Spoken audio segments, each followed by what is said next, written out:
दोस्तों, एक राइस खानदान का परिवार होता है और उसे कुछ कारणों से बाहर जाना होता है। और उस समय जो है उसका एक बेटा होता है, ज़रूरी काम से घर पर ही रुक जाता है। उसके साथ जो है सारे नौकर और घर के सारे लोग चले जाते हैं, लेकिन उसके बेटे को खाना टाइम टू टाइम नाश्ता मिले, टाइम टू टाइम खाना मिले, उसके लिए जो नौकर की बेटी होती है उसे रख दिया जाता है। दरअसल बेटी बहुत ही सुंदर, नौजवान, खूबसूरत होती है और जो मालिक का बेटा होता है वो भी नौजवान युवा होता है। जैसे ही शाम होती है वो नौकरानी की बेटी जो है बनाने के लिए आती है और खाना बनाकर देती भी है। उसके बाद जो है अचानक मालिक के बेटे की तबीयत खराब हो जाती है। जो खराब इस कदर हो जाती है कि उसे बहुत तेज बुखार आ जाता है और ठंड भी लगने लगती है। जैसे ही नौकरानी की बेटी को ये पता चलता है कि उन्हें बहुत ज़्यादा ठंड लग रही है, वो दवा देती हैं उसको और उसे जो है कंबल में ओढ़ा देती है कि ठंड ना लगे। लेकिन फिर भी ठंड जाने का नाम ही नहीं ले रही होती है। उसके बाद जो है वो ठंड के लिए बहुत जतन करती है, लेकिन फिर भी ठंड नहीं जाती है। मजबूरन उसे उसके बिस्तर के ऊपर जो है सोना पड़ता है ताकि ठंड जो है चली जाए गर्माहट से, लेकिन फिर भी नहीं जाती है। अब वो थक हार कर उसको रजाई के अंदर जाना पड़ता है। जब रजाई के अंदर जाती है तो अब उसके बाद जो होता है और फिर उसके बाद जो होता है बहुत ही हैरान करने वाला होता है। दोस्तों, आज की कहानी बहुत ही रोचक है, बहुत ही इंटरेस्टिंग है। इससे पहले एक से एक ही रिक्वेस्ट है कि चैनल को सब्सक्राइब कर दीजिए और वीडियो को लाइक कर दीजिए। दोस्तों, ये कहानी उत्तर प्रदेश के कानपुर से है।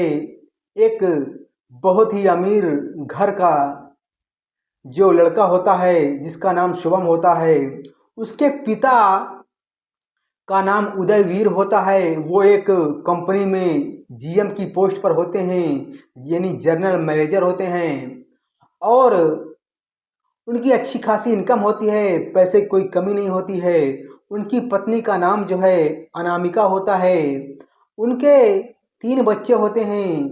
बड़ा बेटा शुभम होता है जिसकी उम्र जो है 24 साल होती है और 2 बेटियां होती हैं। एक का नाम जूही होता है जो 20 साल की होती है, एक का नाम कनिका होता है जो 18 साल की होती है। और उसके साथ साथ घर के बगल में ही वो नौकर को एक कमरा देते हैं। उन नौकर में पत्नी होती है, नौकर होता है, उनकी एक बेटी होती है। बेटी का नाम जो है कल्पना होता है और उस नौकर की माँ का नाम जो है आरती होता है। वो अपने मालिक के यहाँ जो है काम किया करते थे। काफ़ी सालों से उन्हीं के घर पे रहा करते थे। उसकी एक जवान बेटी होती है जो 12वीं की पढ़ाई पास कर लेती है, जिसकी उम्र लगभग 20 वर्ष होती है। वो इंटर पास करने के बाद जो है सिलाई कढ़ाई और ब्यूटिशियन का कोर्स कर रही होती है। काम में काफ़ी निपुण होती है और वो पढ़ने लिखने में ज़्यादा इंटरेस्टिंग रखती है। तभी अचानक जो है जो उदयवीर होते हैं उन्हें अपने साले की शादी में जो है दिल्ली जाना पड़ता है। जब दिल्ली जाना पड़ता है तो जो है पूरा फैमिली जो है वो लेकर जो है दिल्ली जाने के लिए तैयार होते हैं। तभी पता चलता है कि जो उनके बड़े बेटे हैं शुभम, उनका पेपर है, इसलिए वो नहीं जा सकते हैं। और उनकी बेटी है, उनके जो है पत्नी है, उनके जो है नौकर हैं, उन सभी को लेकर जो है दिल्ली के लिए निकलते हैं। लेकिन अपने बेटे के लिए टाइम टू टाइम नाश्ता मिले, टाइम टाइम खाना मिले, उनकी देख रेख के लिए जो नौकर की बेटी रहती है उसे रख दिया जाता है और काफ़ी समझा बुझा के रखा जाता है कि इन्हें घर का खाना और ताज़ा खाना दिया जाए, बाहर खाना ना दिया जाए। उनकी शुभम की मम्मी कहती हैं कि इन्हें जो है समय पर सब खाना दिया जाए और ताज़ा खाना बना के दिया जाए। वो कहती ठीक है आंटी, मैं जो है सारा इनके देख रेख करूँगी। उधर जो आरती रहती है, जो नौकरानी रहती है आरती, और अपने बेटी को बहुत समझा बुझा के जाती, देखिए मालिक साहब के बेटे को आपको हर हाल में ख्याल ख्याल रखना है, खाने समय पर नाश्ता, समय पर खाना और अपनी इज्जत आबरू को भी बचा के रखना, सब कुछ जो है मैनेज करना तुम्हें। कल्पना अपनी माँ से कहती है कि ठीक है, आप निश्चिंत रहिए, मैं इस चीज़ का ध्यान रखूंगी। वो लोग जो है सुबह सुबह जो है 2 गाड़ियां बुलाते हैं और 2 गाड़ियों में सब लोग दिल्ली के लिए निकल जाते हैं और वहाँ पहुँचते हैं। इधर जैसे ही शाम होती है, कल्पना जो है मालिक के बेटे जो शुभम होते हैं उनके लिए खाना बनाने के लिए आती है। बोलती है कि बताइए क्या बना दिया जाए मालिक साहब आपके लिए खाने में। शुभम कहता है जो भी मर्जी हो आप बना दीजिए और जो आप बना दोगी मैं वही खा लूँगा। फिर उधर से कल्पना कहती है नहीं साहब, आप जो बताएंगे मैं वही बनाऊंगी क्योंकि खाना आपको है। तो कहती है नहीं, आप जो बनाएंगी मैं वही खा लूँगा, इसमें क्या बात है। तो कहती नहीं आप बताइए आपको खाना है। तो तभी शुभम कहता है कि भिंडी बना दीजिए। लड़की जो है मुंह घुमाती है और तभी लड़का कहता है क्या भिंडी आपको पसंद नहीं है। कहीं नहीं नहीं, लड़की कहती मुझे पसंद है, बस आपकी पसंद का ही बनाना है मुझे, आप जो कहेंगे वो बना दूंगी। तभी जो है वो लड़की बढ़िया बाकायदा भिंडी और रोटी और उसके बाद दही चावल जो है सब कुछ रेडी करती है, खाना वाना रेडी हो जाता है। फिर उन्हें थाली लगाई जाती है। तो तभी शुभम कहता है आप भी अपने लिए थाली लाओ ना। वो लड़की कहती है नहीं नहीं, आप खा लीजिए, मेरी भूख नहीं, मैं नहीं खाऊंगी। थाली जो है निकाली जाती है। उधर पहले से ही शुभम खाने के लिए वीआईपी होटल से खाने का ऑर्डर कर रखा था। तभी वो आ जाता है। उसके बाद जो है शुभम कहता है कि आप जाओ देखिए कोई ऑर्डर लेकर आया है। जैसे ही वो दरवाजे पे जाती है तो एक बहुत ही बेहतरीन ऑर्डर होता है, उसे ले आती है और जब थाली में सजाया सजाया जाता है तो उसे देखकर जो है कल्पना बहुत खुश हो जाती है। अब कल्पना कहती है कि साहब ये बताइए जब आपको खाना नहीं था तो आपने बनवाया क्यों। तो भी शुभम कहता है देखिए मम्मी का कहना था कि घर का खाना खाना है, ताज़ा खाना खाना है, और मम्मी का फ़ोन आएगा तो मैं बता दूंगा कि बढ़िया खाना ताज़ा खाना बना है और इसी को खाया हूँ। तभी जो है कल्पना कहती है वाह, मम्मी की बात को भी नहीं मानना है और मम्मी का कहना भी मानना है, मतलब उनके कहने के हिसाब से खाना बना है और हमने खाया है, लेकिन बात नहीं मानना, अपने हिसाब से ऑर्डर करना, अपने हिसाब से खाना है।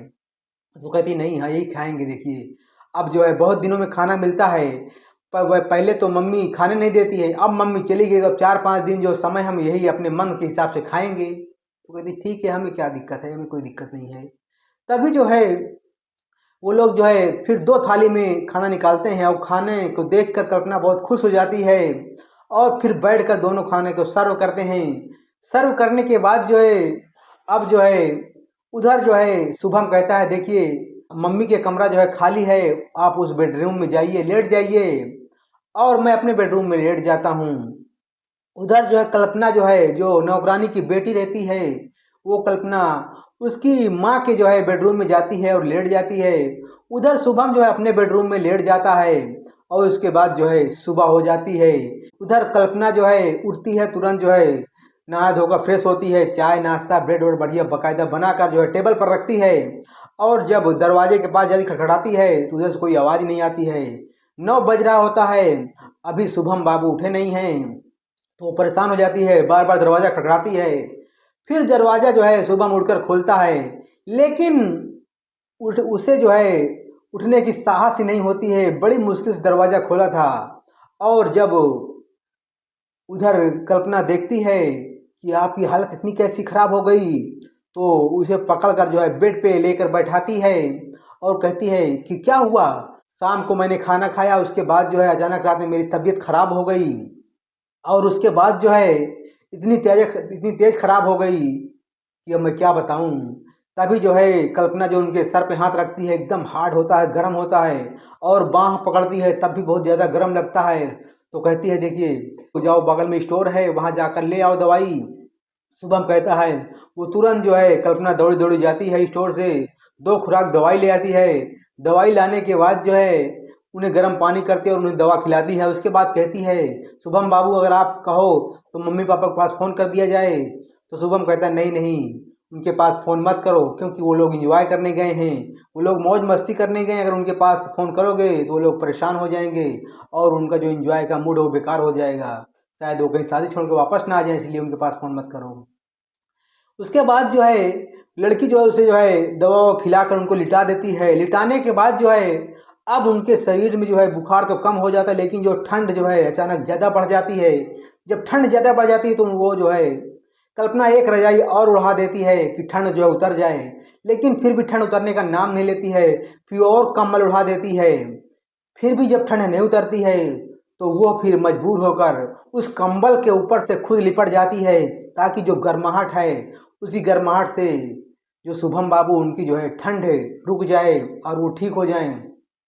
लेकिन फिर भी नहीं ठीक होती है। फिर वो थक हार कर कल्पना जो है खुद बिस्तर के अंदर प्रवेश करती है। दोस्तों, जब वो अंदर प्रवेश करती है उसको पकड़कर काफ़ी जकड़ लेती है।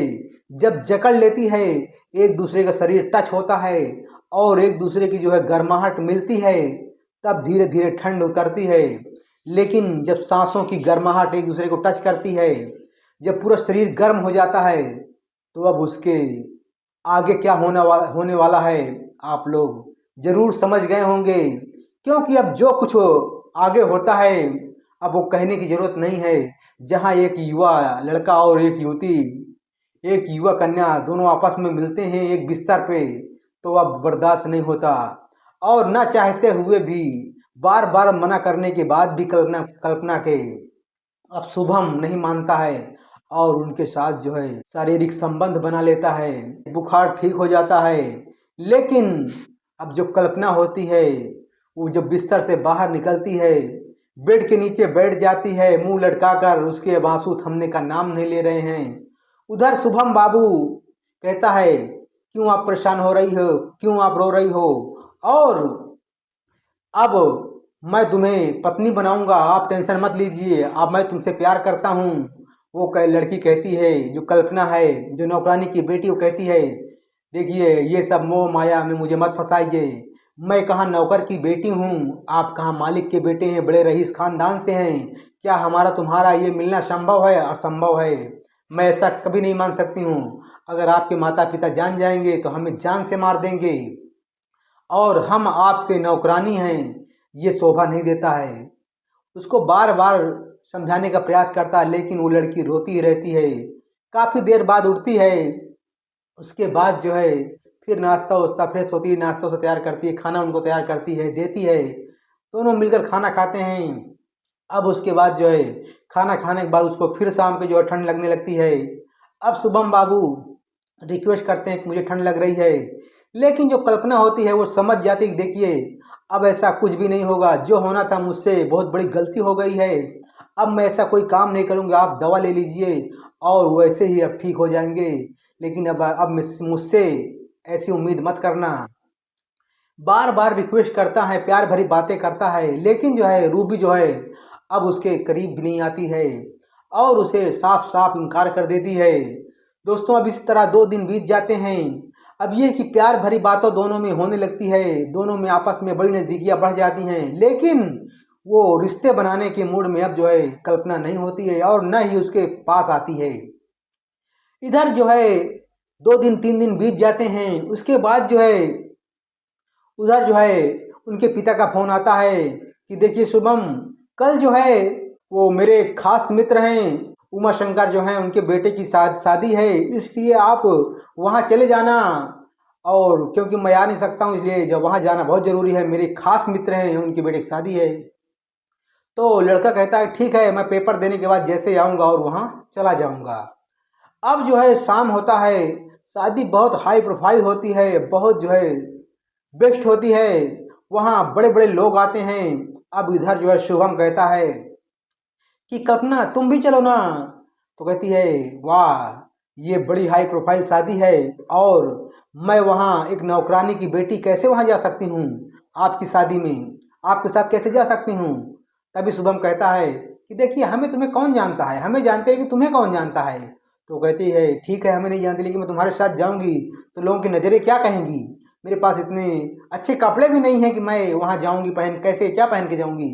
तभी शुभम बाबू कहता है ठीक है चलिए मेरे साथ, मैं अभी तुम्हें अभी शोरूम से बढ़िया कपड़ा लेता हूँ। अब दोनों में नज़दीकियाँ बढ़ जाती हैं, बातचीत जो है काफ़ी जो है होने लगती हैं, इसलिए तुरंत जो है कल्पना जो है उनकी बातों में आ जाती है और उनके साथ जो है शोरूम चलते हैं, गाड़ी में बैठ कर निकलते हैं। उसके बाद जो है एक वीआईपी से जो है उसको सेट खरीदते हैं। उसके बाद आते हैं, दोनों तैयार होते हैं। तैयार होने के बाद जो है जो कल्पना रहती वो वैसे ही ब्यूटिशियन का कोर्स जानती थी, काम करती थी, तो इसलिए पहले खुद सजती है, फिर शुभम बाबू को सजाती है। सजाने के बाद जो है जैसे ही दोनों शीशे के सामने पहुंचते हैं तभी जो है कल्पना शर्मा जाती है और शुभम बाबू के लिपट जाती है। तभी शुभम बाबू कहता है कि नहीं नहीं, आपका मेकअप बिगड़ जाएगा, आइए चलते हैं। दोनों कार में बैठते हैं। कार में बैठने के बाद जो है जैसे ही हाई प्रोफाइल शादी में पहुंचते हैं, जो कल्पना रहती है, जो नौकरानी की बेटी रहती है, दिखने में बहुत ही सुंदर रहती है, लेकिन पहली बार कोई शादी, इतनी हाई प्रोफाइल शादी अटेंड कर रही होती है। जैसे ही देखती है कि वाह कितना भारी स्टेज है और एक खाने के लिए क्या क्या बना हुआ है, वो दंग रह जाती है। उसके बाद जो शुभम बाबू रहते हैं कि देखिए हाई प्रोफाइल शादी है और यहाँ ऐसे ही होता है, ऐसी कोई बात नहीं है। तभी जो है लोग जो है घूमते हैं चारों तरफ, लेकिन जितने लोग होते हैं उन दोनों में सबसे बेहतरीन जोड़ी इन्हीं दोनों की लगती है, कल्पना और शुभम की। बहुत ही बेहतरीन जोड़ी, सुंदर जोड़ा जो है दिखाई देता है। पूरे पंडाल में घूम घूम कर ये लोग जो है मजा लेते हैं, खाने पीने का स्वाद चखते हैं। लेकिन जिन जिन लोगों की नजरें जाती थी वो वहीं पर टिक जाती थी, आखिर ये कौन लोग हैं। तभी जो है शुभम बाबू कहते हैं कि देखिए अब जिनके बेटी की शादी है उनसे मिल लिया जाए और उसके बाद जो है फिर चला जाए। फिर जिनके बेटे की शादी, उदय शंकर की बेटी की शादी, उदय शंकर जी से मिलते हैं। मिलने के बाद जो है जब उदय शंकर जी देखते हैं तो देखते ही रह जाते हैं कि ये लड़का और ये लड़की कौन है। तभी जो है वो पूछ पड़ते हैं, शुभम जी ये लड़की कौन है आखिर। तभी शुभम कहते हैं पहचान लीजिए अंकल कौन है, गेस लगाइए आप। वो कहते हैं मैं क्या गेस लगाऊं, पूरा पंडाल ही गेस लगा रहा है कि ये कौन है। तो कहती है ये मेरी एक दोस्त है और आप समझ ही से गए होंगे। उसके बाद जो है मिलने के बाद जो है पूरे पंडाल में घूमते हैं। तभी उदय शंकर जो थे उनके झटका लग जाता है और फिर ये लोग जो है घूमने टहलने के बाद जो है 1 बजे हुई शादी से निकल आते हैं। निकलने के बाद जो है जब घर आते हैं, रूम पे आते हैं, रूम पे आने के बाद जो है जैसे कल्पना अपने कमरे में जाना चाहती है तभी शुभम बाबू जो है उन्हें हाथ पकड़ कर खींच लेते हैं अपने बेडरूम में। अब जो कल्पना मना नहीं कर पाती है क्योंकि बहुत रोमांटिक मूड में होते हैं और वो रोमांटिक हाई प्रोफाइल शादी से घूम कर भी आते हैं, तो एक दूसरे से लिपट कर जब उसी बेडरूम में सो जाते हैं। अब सोने के बाद रात भर क्या होता है आप लोग जान नहीं सकते हैं, बताने की जरूरत नहीं है। अब जैसे ही सुबह होती है तो कल्पना को आंख लग जाती है और वो सो जाती है। तभी जो शुभम बाबू होते हैं वो उठते हैं, उसके बाद चाय नाश्ता रेडी करते हैं। उठने के बाद फिर कल्पना को जगाते हैं। जब जगाते हैं उसकी नींद खुलती तो हड़बड़ा जाती है, देखिए चाय नाश्ता रेडी है, अरे इसको किसने बनाया। तभी कल्पना कहती है अरे इसे बनाने की क्या जरूरत थी, मुझे जगा देते मैं बनाती। तभी शुभम बाबू कहता है देखिए अब तो सीखना पड़ेगा ही, जब हम लोग पति पत्नी रहेंगे तो कब तक मैं आपके ऊपर हुक्म चलाऊंगा, इसलिए कुछ काम तो मुझे भी आने चाहिए। तभी कल्पना कहती है नहीं नहीं, आपको काम करने की ज़रूरत नहीं है क्योंकि मैं इतनी सक्षम हूँ काम करने में और आपको ज़रूरत नहीं पड़ेगी काम करने के लिए। तो कहता है ठीक है नहीं पड़ेगी। तो उसके बाद जो है दोनों जो है फ्रेश होते हैं, खाना पीना खाते हैं, खाना बनाते हैं, उसके बाद चलते हैं, आइए चलिए मूवी देखने चलते हैं। दोनों है मूवी देखने निकल जाते हैं। लेकिन जैसे ही सुबह होती है उधर जो है उदय शंकर जो होते हैं उनके पिता के दोस्त होते हैं, वो जो है उन वीडियो के उनके बेटे की जो है शुभम बाबू की और उनकी प्रेमिका की जो है फोटो जो है वीडियो बना बना कर, क्लिप बना बना कर जो है उदय वीर के पास भेज देते हैं। जब उदय वीर के पास ये फोटो पहुंचती है तो उनके पैरों तले जमीन खिसक जाती है। वो देखते हैं कैसे नौकरानी की बेटी के साथ गुल छल्ले उड़ा रहा है मेरा बेटा। अपनी पत्नी को दिखाते हैं। उसके बाद जो है उसकी पत्नी जो है उसको बुरा भला कहती है। अब जो नौकरानी नौकर रहते हैं उनके साथ रहते हैं उनको भी दिखाते हैं, उनको बहुत बुरा भला कहते हैं, देखिए तुम्हारी बेटी हमारे बेटे के साथ कैसे गुलछर्रे उड़ा रही है। और तुम आस्तीन के सांप निकले। तुम्हें हमारी जो है पैसों पर जो है नजर थी, इसीलिए तुम्हारी बेटी डोरे डाल रही मेरे बेटे के साथ जो है। बहुत बुरा भला कहते हैं। उसके बाद जो है वो लोग जो है तुरंत वहां से निकल पड़ते हैं। और जब शाम को जो है वो लोग जो है आकर घर पहुंचते हैं, उसके बाद जो है शुभम को जो है उदयवीर जो है बहुत डांटते दपटते हैं। उसके बाद बहुत बुरा भला कहते हैं कि तुमने मेरी नाक कटवा दी, मेरी सारी इज्जत मिट्टी में मिला दी। क्या तुम्हें कानपुर में कोई और लड़की नहीं मिली थी? क्या तुम्हें सिर्फ नौकरानी ही मिली थी, नौकरानी की बेटी ही मिली थी? उधर रूबी को बहुत बुरा भला कहते हैं। अब रूबी के माता पिता जो होते हैं, जो किरण होती है, उन्हें बहुत मारती पीटती है, डांटती दपटती है। उधर रूबी रो रही होती है। अब इधर जो उदयवीर का बेटा होता शुभम होता है, वो अपने पिताजी से कहता है, देखिए बाबूजी, इन्होंने मेरी जान बचाई, मेरी तबीयत बहुत ज़्यादा खराब हो गई थी और मैं इससे प्यार करता हूँ। तभी उदयवीर कहते हैं, मर जाती इससे अच्छा बेहतर था। जान बचाई थी तो इनका फर्ज था। ये हमारे यहाँ काम करते, इसके लिए पैसे लेते हैं, लेकिन तुम इसके साथ गुलछल्ले उड़ा रहे हो। तभी फिर शुभम कहता है, पिताजी मैं इससे प्यार करता हूँ और मैं इससे शादी इसी से करूँगा। तो कहता है, तुमने मेरी इज्जत मट्टी में मिला दी, मेरी साख जो है, मेरी धज्जियाँ उड़ा दी मेरी। लोग मेरे को क्या कहेंगे? कितने अमीर राइस खानदान का लड़का जो है एक नौकरानी की बेटी के साथ गुलछल्ले उड़ा रहा है। तो कहता, कुछ भी हो, मैं इस लड़की से शादी करना चाहता हूँ। तभी जो है उदयवीर का जो दोस्त होता है, जिसके बेटी की शादी थी, जहाँ ये लोग फंक्शन में गए थे, वो भी आ जाता है और कहता है, वाह, ताली बजाता है, वाह उदयवीर, आपके बेटे ने तो असली औकात दिखा दी, अपनी औकात दिखा दी। शायद मैं अपनी बेटी के साथ इसकी शादी कर देता तो आज मेरी बेटी रो रही होगी, लेकिन उससे पहले आपकी औकात मुझे समझ में आ गई। आपका खानदान कैसा है, आपके बेटे की अहमियत कैसी है। उसके साथ उसकी पत्नी भी आई थी, उसके एक दो दोस्त और आए थे। अब सब लोग जो है बुरा भला कहने लगते हैं, लेकिन उदयवीर को सुनने की आदत नहीं होती है। वो कहती है, ठीक है, जो हुआ सो हुआ, मैंने इसके लिए अपने बेटे को बहुत खरी खोटी सुनाई है, जितना सुनाना था मैंने सुना दिया है। अब जो है आप मरहम लगाने आए हैं। हाँ, मुझे पता है कि आपके बेटे कैसे हैं और आपकी बहू कैसी है। पूरे पंडाल में, पूरे जो है बारात में सिर्फ मेरा बेटा ही दिखाई दे रहा था। मेरे बेटे की ही इतनी सुंदर जोड़ी होती है और उन सब के सामने मेरे बेटा जो है नंबर 1 दिख रहा था और कोई नहीं दिख रहा था। और ये बात तुम्हें नहीं पची, इसलिए तुम मेरे साथ नमक छिड़कने आ गए। चले जाओ यहाँ से। मेरा बेटा जो है और जो मेरी बहू है, बहुत ही सुंदर थी तुम्हारे पूरे पंडाल में, उसका कोई मुकाबला नहीं कर सकता है। शायद भगवान ने ही ऐसी जोड़ी बनाकर भेजी हो, तो हम क्या कर सकते हैं। तभी जो है उदयवीर की पत्नी और जो बेटियां होती हैं, जो कल्पना की माँ होती, सब लोग अवाक रह जाते हैं कि यह क्या क्या क्या बोल रहे हैं, उदयवीर साहब क्या बोल रहे हैं, बड़े बाबू क्या बोल रहे हैं। तभी जो है उदयवीर की जो बेटियां रहती हैं, वो तुरंत जो है सोनम और जूही तुरंत जो है कल्पना के पास जाती हैं, भाभी चुप हो जाओ, भाभी शांत हो जाओ। अब जो है घर में खुशी का माहौल बदलने वाला था। उधर जो उदयवीर का बहुत काफी अच्छा दोस्त होता है, वो जो है नाराज हो जाता है और उनको बुरा भला कहकर उदयवीर वो घर से भगा देता है कि चले जाओ मेरी आंखों की तरफ से। मैं जानता हूँ, जब तुम्हारी ऐसी नियत खोट है तो तुम्हारी बेटी कैसी होगी। इससे अच्छा तुम मेरे वक्त अपनी बेटी की शादी जो है कहीं और कर देना। मुझे ऐसी बहू की जरूरत नहीं है। शायद भगवान ने मेरे लिए ऐसी बहू को बनाकर भेजा है और मैं इसे ही स्वीकार करता हूँ। अब दोस्तों उसको बुरा भला कह के उदयवीर जो है भगा देता है। उसके बाद जो है इन दोनों की शादी जो है काफी धूमधाम से होती है।